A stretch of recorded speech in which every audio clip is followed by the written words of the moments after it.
휴머노이드 로봇을 민간에서만 쓸까? 미국, 중국은 이미 로봇을 실전 배치를 하고 있는 상황이고요. 우리나라는 뒤처져서는 안 되는 숙명을 갖고 있는 나라예요. 테슬라가 이미 시작을 했고요. 성과를 보여주고 있어요. 그거를 엔비디아가 대항하겠다라고 나온 것 같아요. 거기다가 중국은 정부가 주도해서 국책 사업으로 키워내고 있는 이런 느낌이에요. 그러니까 누가 저 목적지까지 빨리 가느냐. 지금 이거는 생존에 대한 문제예요.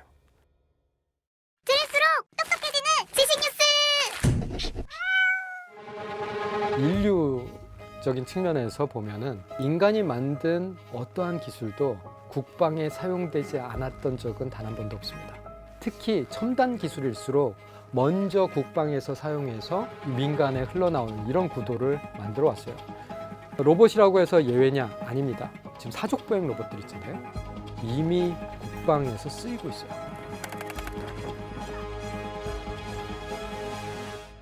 미국, 중국은 이미 실전 배치를 하고 있는 상황이고요. 그렇기 때문에 우리도 거기에 뒤처지진 않을 거예요.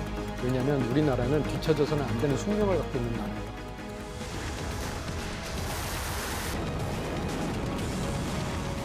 그러다 보니까 미국이 뭐 하고 있어? 중국이 뭐 하고 있어? 그럼 우리는 열심히 따라가는 곳입니다. 그래서 우리도 분명히 미국과 중국이 하듯이 로봇을 가지고 국방에 쓸 겁니다. 안녕하세요. 한재곤이라고 합니다. 한양대학교 에리카 로봇공학과 교수이고요. 그리고 주식회사 A로봇의 CTO도 같이 하고 있습니다. 반갑습니다. 중국에서도 굉장히 빠르게 무섭게 휴머노이드 로봇이 개발이 되고 있는 걸로 아는데 맞아요. 중국과 미국이 저렇게 휴머노이드 로봇을 기술을 발전시키고 있는데 민간에서만 쓸까? 병사로 쓰이겠죠. 특히 로봇은 국방 쪽에서는 정말 민감하지만 꼭 다뤄야 될 주제입니다. 그러니까 우리는 긍정적인 미래의 세상을 기대했다가는 큰일 날 수 있죠. 그렇기 때문에 휴머노이드 로봇도 국방으로 쓰일 수 있다라는 생각을 해야 됩니다. 하지만 실제로 휴머노이드 로봇들이 국방에 쓰인다라고 했을 때 외국산으로 쓸 수 있는가? 인공지능이 탑재되는데 어떤 식의 프로그램이 탑재가 될지 우리가 완전히 알아야 되거든요. 그런데 외국산이라면 이 안에 뭐가 들어있을지 장담할 수가 없습니다. 챗GPT가 있고 딥시크가 있잖아요. 이 AI들은 자기네 나라에 유리하게 조종될 수가 있어요. 그럴 위험성이 충분히 있습니다. 그렇기 때문에 AI가 탑재된 휴머노이드 로봇은 반드시 우리가 만들어야 되는 그런 기술이라고 생각합니다.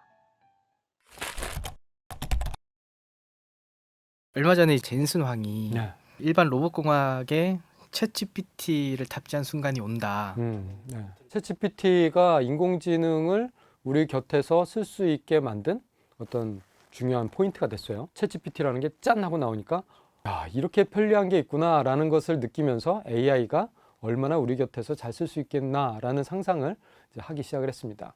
근데 로보틱스 쪽으로 넘어오면은 아직까지도 로봇 하면은 그냥 공상과학 영화, SF 소설 이런 데서만 봤지 우리 일상생활에서는 그렇게 많이 보지 못했거든요. 로봇이 어느 순간에 딱 나타나서 이렇게 로봇은 우리 곁에서 잘 쓸 수 있습니다 라는 걸 보여주겠다. 그 순간이 얼마 안 남았다. ChatGPT moment for general robotics is just around the corner. And in fact, all of the enabling technologies that I've been talking about is going to make it possible for us in the next several years to see very rapid breakthroughs, surprising breakthroughs. 엔비디아가 그런 얘기를 굳이 할 이유가 뭐가 있겠어요? 자기네들이 하겠다는 겁니다. 엔비디아의 서비스를 사용을 하면 로봇을 우리 곁에서 잘 쓸 수가 있게 됩니다 라는 얘기를 한 거고요.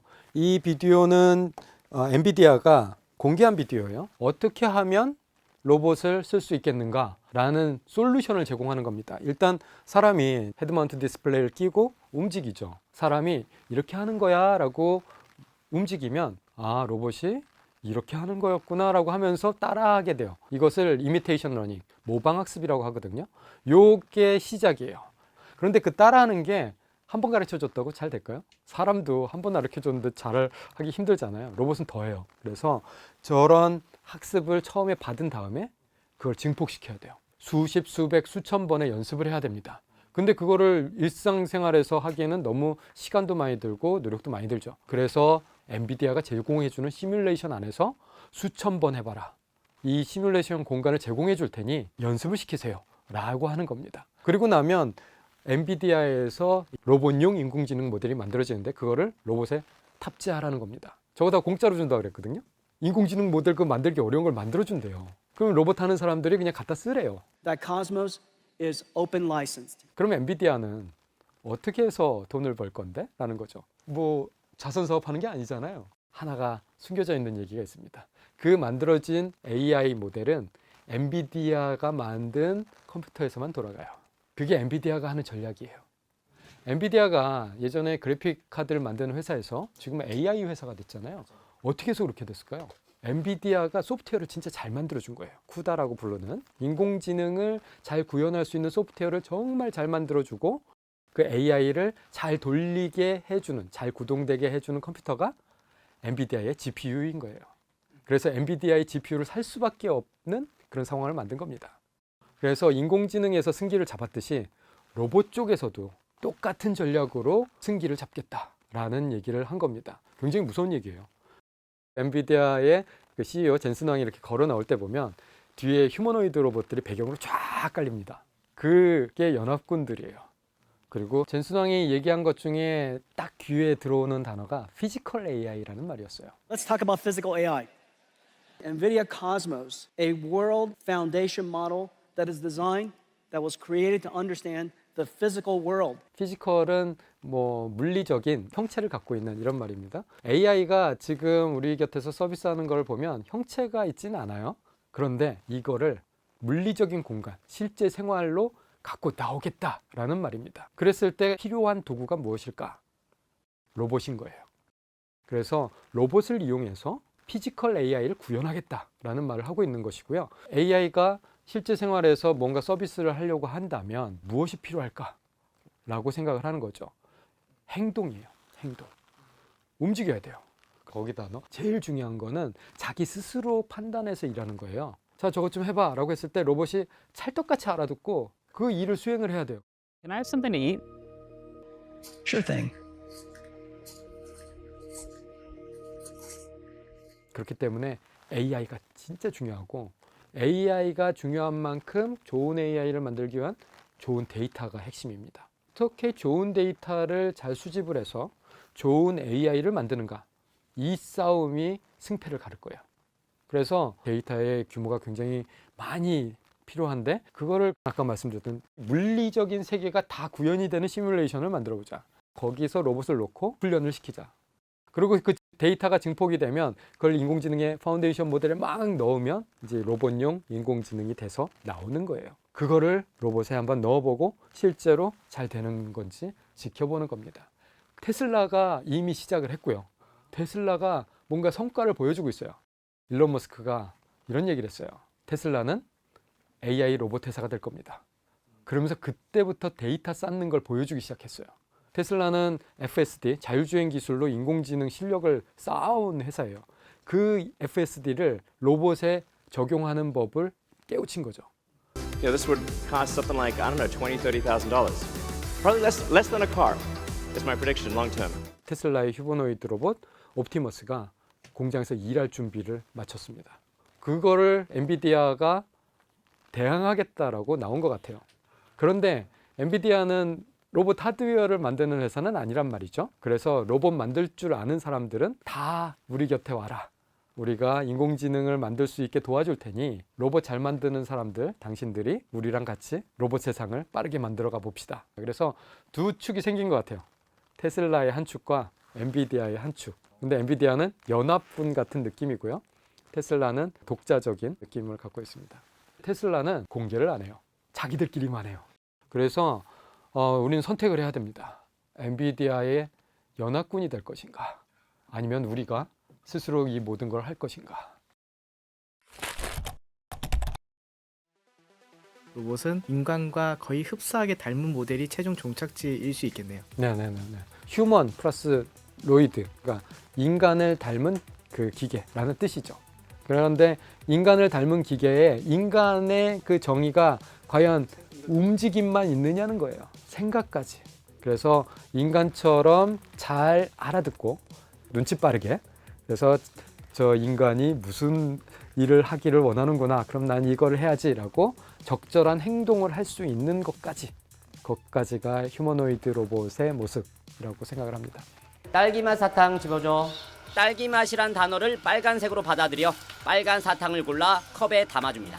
휴머노이드 로봇이 로봇의 끝판왕이다라고 불리우고 있고, 그래서 지금 빅테크 기업들, 글로벌 탑티어들이 휴머노이드 로봇에 그렇게 많은 투자를 하고 지금 선두 경쟁에 그렇게 열을 올리는 겁니다. 사활을 걸고 있어요. 이게 어떤 미래를 만들지 예상이 되는 거거든요.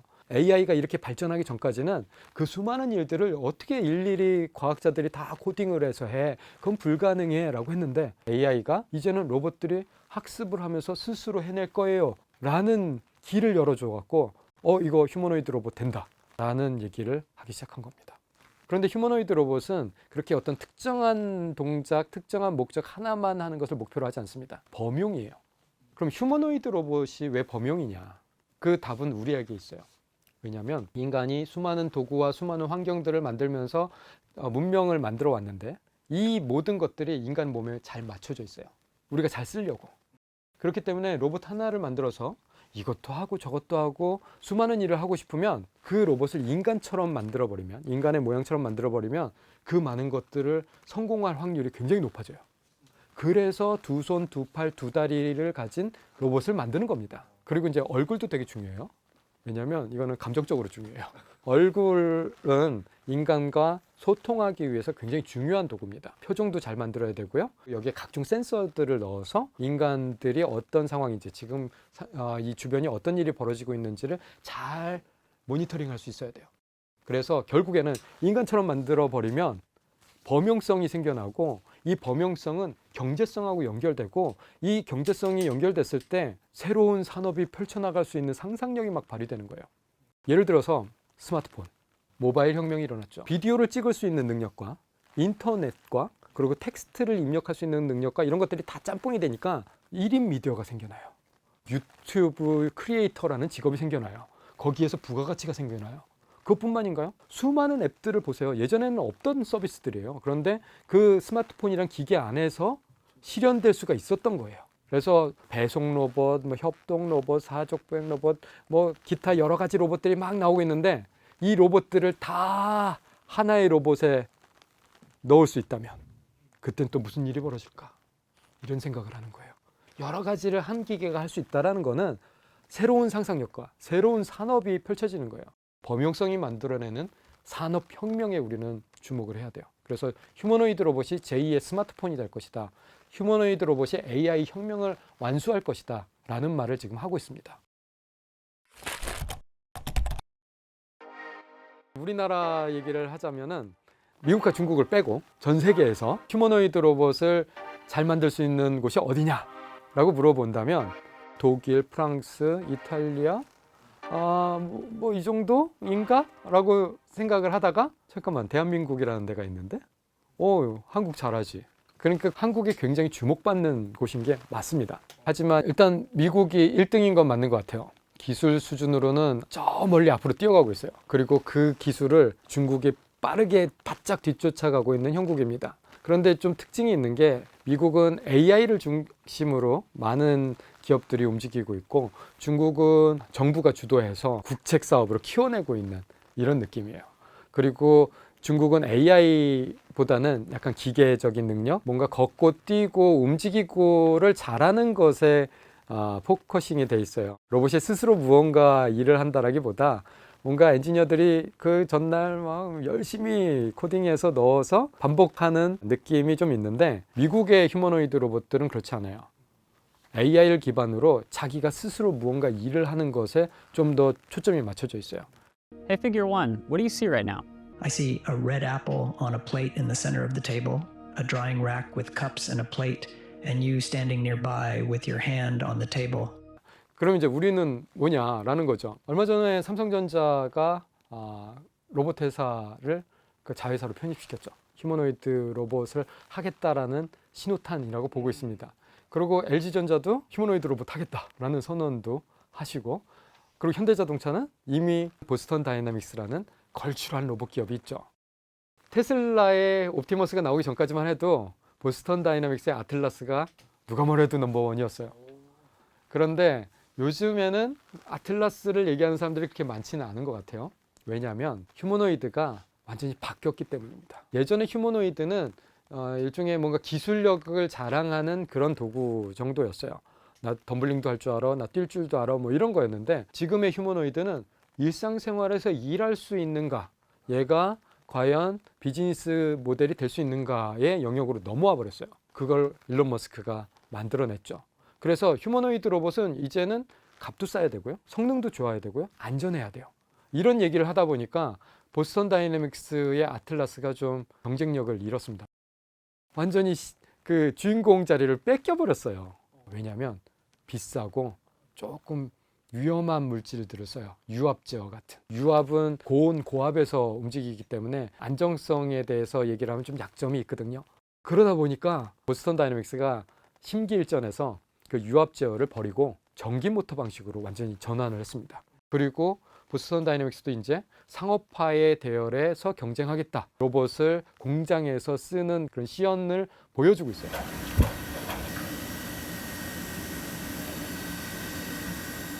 그렇기 때문에 보스턴 다이내믹스가 어떻게 앞으로 로봇을 실생활에서 쓰는지 그걸 한번 지켜봐야 될 때 아닐까 싶습니다. 그리고 제가 하고 있는 A로봇에서도 휴머노이드 플랫폼을 선보이고 있어요. 저희 로봇 앨리스라는 로봇인데 저희도 그 모방학습을 시작을 했어요. 그래서 사람이 하는 행동을 그대로 따라하면서 저걸 데이터로 만드는 작업까지는 저희도 했어요. 파운데이션 모델에 저 데이터를 넣었을 때 실제로 우리 앨리스 로봇이 정말 일을 하는가 이런 거를 좀 볼 겁니다. 뿐만 아니라 모방학습을 바탕으로 해서 여러 가지 기계적인 성능을 잘 해야 돼요. 예를 들자면 이런 거죠. 우리 곁에서 안전하게 쓰기 위해서는 굉장히 안정성이 중요한데 그래서 막 여러 가지 실험들을 하는 거예요. 막 불안하게 만드는 거죠. 그럼에도 불구하고 얘가 안정적으로 넘어지지도 않고 인간에게 해가 끼치지 않는, 그래서 A로봇이 우리나라에서는 저렇게 이족 보행 휴머노이드 로봇 플랫폼을 만드는 거의 유일한 회사이긴 합니다만 플레이어들이 더 많아질 거로 기대를 하고 있어요. 이게 승부처가 될 겁니다. 우리나라는 뭐 여러 가지 산업도 있지만 누가 뭐래도 제조업의 나라예요. 제조업 현장이 우리나라 안에 많이 있어요. 산업 현장에서 일하시는 분들 진짜 열심히 하루에도 뭐 똑같은 작업을 많이들 하시잖아요.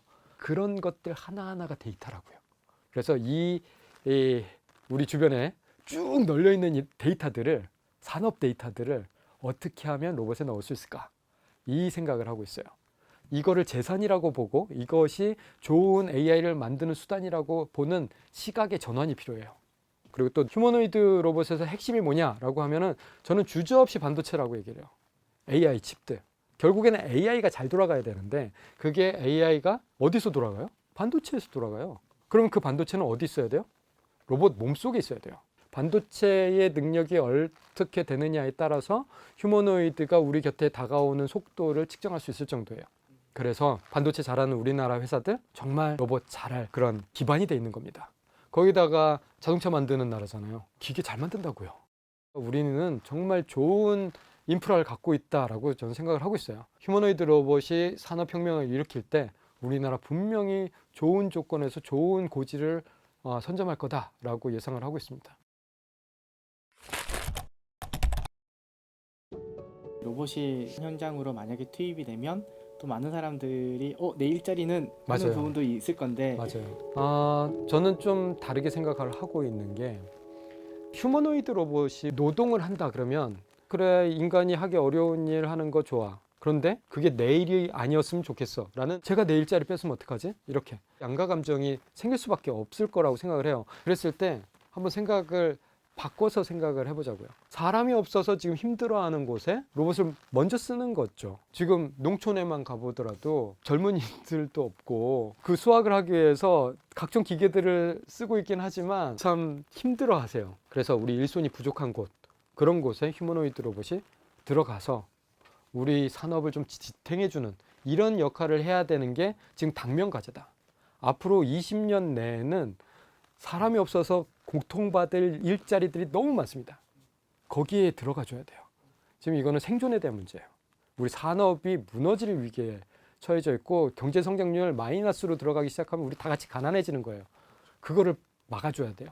그렇기 때문에 일자리 뺏는다는 그런 전제보다는 일자리를 보완해준다, 보충해준다라는 그런 전제가 지금은 더 맞지 않나. 그리고 인간은 계속 직업을 바꿔왔어요. 지금 있는 직업을 로봇들이 대체한다고 해서 우리가 일자리가 다 사라질 것이냐. 그랬으면 인류는 벌써 사라졌어요. 지금 새로운 기술이 나타나면 기존에 있던 일자리를 새로운 기술이 차지하는 거는 산업혁명 이후로 수백 년간 해온 일이에요. 그러면서 인간은 좀 더 인간이 하기 편리하고 쉬운 일로 계속 바꿔가고 있습니다. 만약에 로봇이 지금의 우리의 일을 대체하고 나면 우리는 과연 무슨 일을 하게 될까요? 이런 상상을 해야 돼요. 이 상상을 잘하는 사람이 미래의 세상을 선점할 겁니다. 휴머노이드 로봇은 그러면 언제쯤 어떻게 상용화될까요? 대비할 시간이 필요하니까. 네. 일단은 제조업 현장에서 쓰일 거예요. 공장이라고 불리우는 곳 또는 산업 현장 이런 곳에서 먼저 쓰일 겁니다. 그게 그럼 언제냐라고 하면은 저는 2020년대 후반이라고 보고 있어요. 얼마 안 남았죠. 지금 식당 가면 서빙 로봇 있잖아요. 이런 느낌으로 어떤 공장에 가면 로봇들이 물건 나르고 뭐 이런 모습을 보게 될 거라고 생각하고 있어요. 5년 미만 쪽으로 저는 분명히 들어온다라고 보고 있어요. 그러고 나서 공장과 산업 현장에서 실력을 쌓고 나서 그 다음에는 우리 가정으로 들어올 거예요. 적어도 이 정도 속도라면 2030년대 중반에는 온다. 10년 뒤에 정말 프론티어가 될지도 몰라요. 지금이 그런 상상을 할 때입니다. 첨단 기술이 하루가 다르게 바뀌고 있어서 한 달이면 다른 세상이에요. 100m 달리기 하듯이 마라톤을 뛰어야 되는 상황이 벌어졌어요. 그렇기 때문에 우리나라는 원팀이 돼요. 왜냐하면 경쟁 상대는 테슬라, 엔비디아, 마이크로소프트 이런 회사들인 거예요. 저 어마어마한 사람들을 상대하려면 우리가 각계각층에서 열심히 하는 것만으로는 안 돼요. 한 팀이 돼서 대한민국 한 팀이 돼서 정말 잘 계획된 전략 하에서 움직여야 경쟁이 되지 않을까라는 생각을 하고 있습니다. 쉴 수가 없습니다. 지금 저희 연구원들도 사명감을 가지고 계속 일하고 있습니다. 저희 같이 로봇 플랫폼 잘 만드는 기업들은 로봇 플랫폼에 집중을 하고 AI 잘 만드는 기업은 AI를 로봇으로 만드는 거를 또 집중을 하고 그리고 이런 것들을 연결시켜주는 역할을 정부가 또 하고 왜냐하면 기업들은 각자의 이해관계가 다르잖아요. 나는 이렇게 가고 싶은데 우리 회사가 나갈 방향은 이쪽인데 이런 게 다들 있단 말이에요. 다 같이 모이기가 좀 쉽지가 않아요. 그랬을 때 협의하면서 리딩해주는 누군가가 있으면은 그게 원팀이 되거든요. 그 리더십을 해줄 수 있는 곳이 어딘가를 보면 우리나라는 전통적으로 정부였어요. 60년대, 70년대, 80년대 그렇게 정부 주도하에 어떤 경제 모델을 만들어서 리딩을 했던 경험이 있습니다.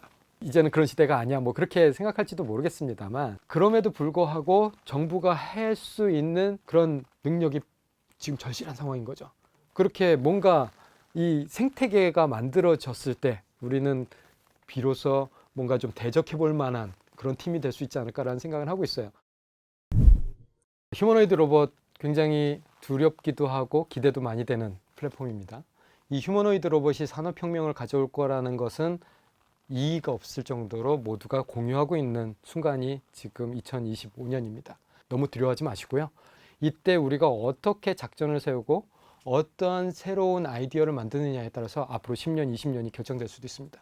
그러니까 새로운 문명이 또 한 번 탄생한 이 시점에 미래 기술을 좀 더 도전적으로 적극적으로 받아들이는 공동체가 됐으면 좋겠습니다. 그리고 로봇이 인간을 살상해서는 안 된다. 그걸 어떻게 실현할 것이냐. 우리도 열심히 그걸 실현하기 위해서 같이 동참을 해야 돼요. 기술은 기술대로 개발을 하되 그 기술을 어떻게 쓸 것인가에 대한 논의도 함께 가야 되는 전 세계가 어떻게 윤리적인 컨센서스를 만들어가는가를 면밀히 보면서 거기에 인류애적인 측면으로 따라가 줘야 됩니다. 우리 공동체를 잘 유지할 수 있고 전 세계로부터 존경을 받을 수 있는 그런 공동체가 돼야 되지 않을까라는 생각을 하고 있습니다. 오늘 교양이를 부탁해는 여기까지 하겠습니다. 감사합니다. 감사합니다.